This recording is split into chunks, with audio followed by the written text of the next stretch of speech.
ஜூலை 7, 2026 இன்றைய நாளுக்கான இறை வார்த்தை. உங்கள் வாழ்க்கையில் இன்று விதைக்கப்படும் தேவனுடைய ஆசீர்வாதம் பல தலைமுறைகளுக்கும் நன்மையை உண்டாக்கும். The blessing God plants into your life today will bring goodness for generations to come. உபாகமம் 28 அதிகாரம் 12 வசனம். Deuteronomy chapter 28 verse 12. ஏற்ற காலத்தில் உன் தேசத்திலே மழை பெய்யவும் நீ கையிட்டு செய்யும் வேலைகளையெல்லாம் ஆசீர்வதிக்கவும் கர்த்தர் உனக்கு தமது நல்ல பொக்கிஷ சாலையாகிய வானத்தை திறப்பார். நீ அநேகம் ஜாதிகளுக்கு கடன் கொடுப்பாய், நீயோ கடன் வாங்காதிருப்பாய்.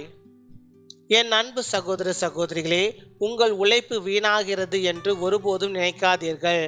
தேவனுக்குள் செய்யப்படும் ஒவ்வொரு நேர்மையான முயற்சியும், ஒவ்வொரு உண்மையான ஜெபமும், ஒவ்வொரு விசுவாசமான அடியும் அவருடைய பார்வையில் மதிப்பு மிக்கது. ஈசாக்கு பஞ்சகாலத்திலும் விதைத்தான், தேவன் அவனுக்கு 100 மடங்கு பலனை தந்தார். நெகேமியா உடைந்த மதிலை விசுவாசத்தோடு கட்டினான், தேவன் அவன் வேலையை நிறைவேற்றினார். லீதியாள் தனது இருதயத்தை தேவனுக்கு திறந்தாள், அவளுடைய வீடு ஆசீர்வாதத்தின் இடமாக மாறியது. அதே போல இன்று நீங்கள் செய்யும் உழைப்பையும் நேர்மையையும் விசுவாசத்தையும் கர்த்தர் ஆசீர்வதிப்பார். உங்கள் கைகளின் வேலையில் அவர் வளர்ச்சியையும் உங்கள் வாழ்க்கையில் நிலையான சமாதானத்தையும் அருள்வார்.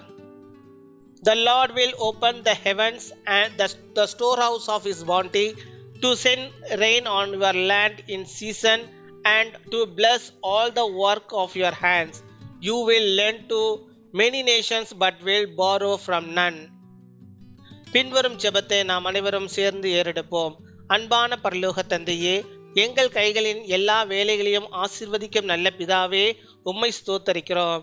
கர்த்தாவே, நாங்கள் செய்யும் ஒவ்வொரு காரியத்திலும் உமது ஞானத்தையும் கிருபையையும் அளித்தருளும். எங்கள் உழைப்பு வீணாகாமல் அதில் நல்ல பலனையும் முன்னேற்றத்தையும் அருளும். தொழில் செய்பவர்களின் கைகளை ஆசீர்வதித்து அவர்கள் செய்யும் செயல்களில் வளர்ச்சியையும் வெற்றியையும் அளித்தருளும். பொருளாதார சுமைகளால் போராடுகிறவர்களுக்கு புதிய வழிகளை திறந்து தேவையான எல்லா ஆசீர்வாதங்களையும் அருளும்.